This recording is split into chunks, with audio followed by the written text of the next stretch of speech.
Who do you think is the largest exporter of cars in the United States? Is it Ford? Or Toyota? Maybe even Tesla? No, it's BMW.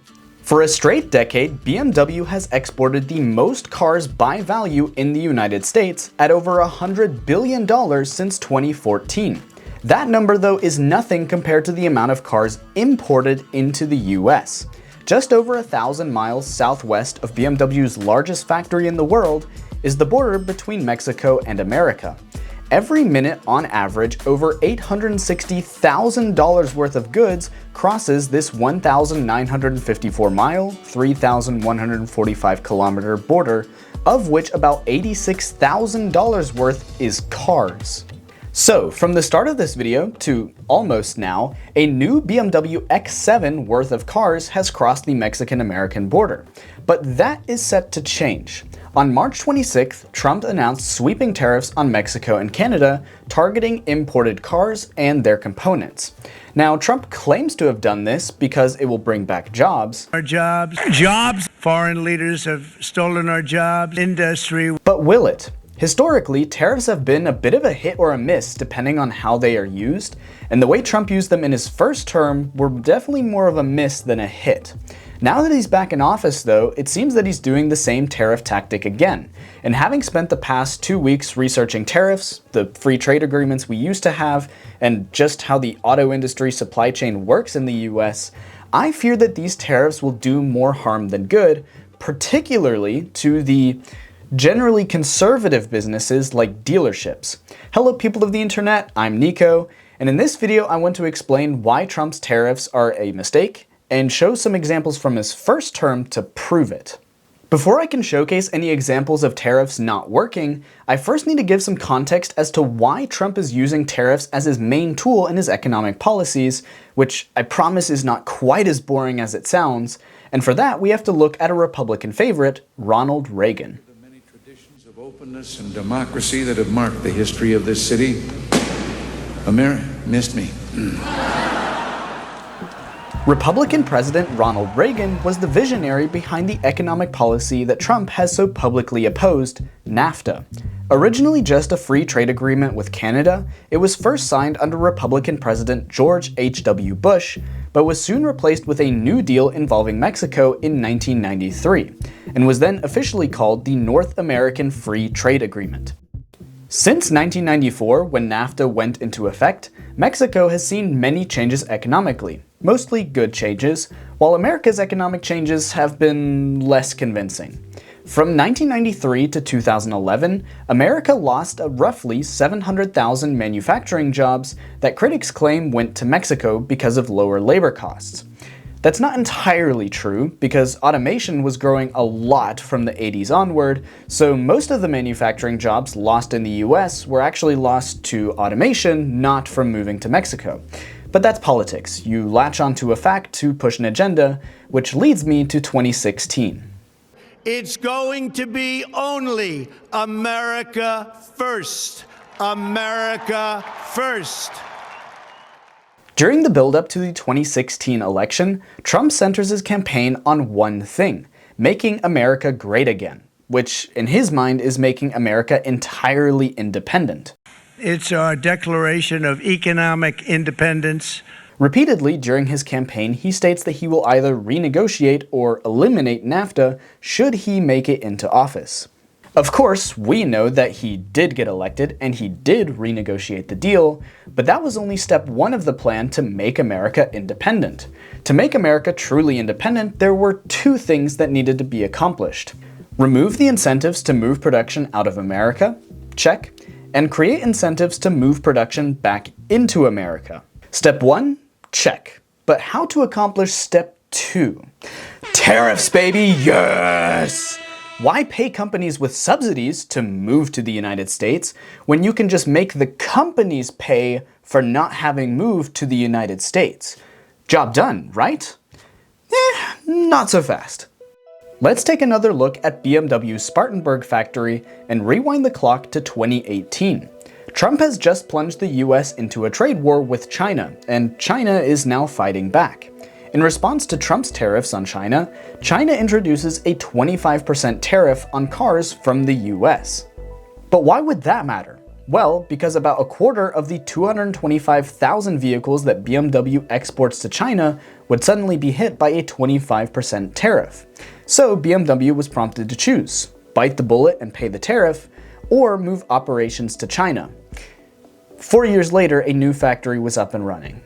Now, BMW's Spartanburg factory still produces a lot of cars, so there weren't any massive staffing cuts, likely because the factory was still exporting to several other markets. But what will happen when all the tariffs that will likely be imposed in retaliation to Trump's current tariffs take effect? If it escalates like it did in 2018, but with all the countries BMW exports to, then 60% of production gets cut, so figure about the same job cuts. That's almost 7,000 jobs lost, not to mention all of these suppliers and other jobs tied to exports. But the ones the tariffs will hurt the most are the dealerships. Actually, no, they're second. The closer you get to consumers in the supply chain, the higher the cost of tariffs will be. So, materials manufacturers have no direct cost, while importers of foreign materials are next highest because there are new tariffs on steel and aluminum. Next will be the various companies in the supply chain that produce the components. This will be particularly costly near the US-Canada border, as components often make multiple trips across the border before ending up in a car. Those now noticeably more expensive components then get sold to car companies. The car companies then build the cars, take their own profit, and then sell them to dealerships who have to pay the new higher cost of those cars plus the tariff on top of that. And after all that, we the American people pay the most. Average transaction prices for new cars are already high, nearly $50,000, and the tariffs on steel, the components, and the cars themselves will certainly not help. This will of course lead to decreased demand for new cars, which means dealerships have less sales, which means that the dealerships then buy less from the car companies, which means the car companies then don't buy as many components, all the way down the line, which brings me to this. Despite the fact that Trump said that these tariffs are permanent, I think that they will end up being temporary. Car companies are starting to announce their responses to the tariffs, and at first it looks like a win for Trump, but there's a catch. Ford announced that they would offer employee pricing on all vehicles with the exception of F-Series Super Duties, anything with a Raptor badge, the new Expedition, and specialty Mustangs. Meanwhile, German giants, BMW and Volkswagen, announced that prices would remain the same.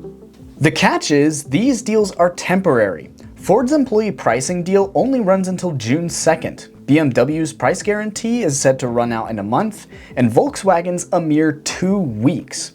Now, in Ford's case, this could actually be a strategy to increase market share, which would be smart to be fair, but they, like the other companies, need to sit down and do the math on what they can even afford to offer customers should these tariffs stay in place.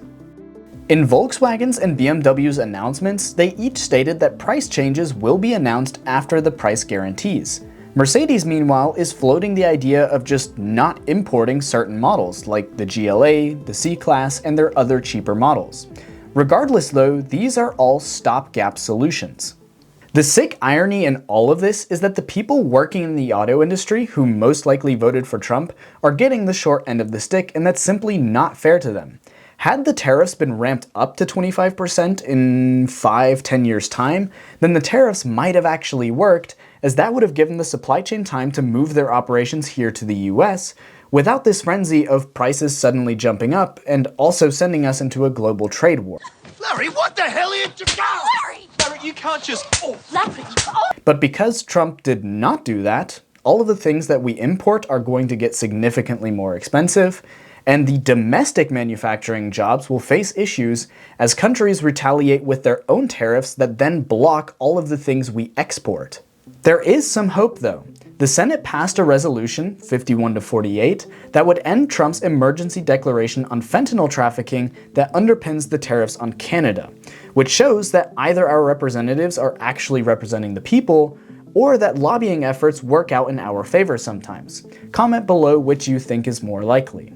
Regardless, for the sake of the dealership workers, the factory workers, and everyone who is stretching their budget to afford a car, that these tariffs will soon be eliminated or at the very least lessened, because as every economist will agree, broad tariffs the way Trump is using them will not be beneficial.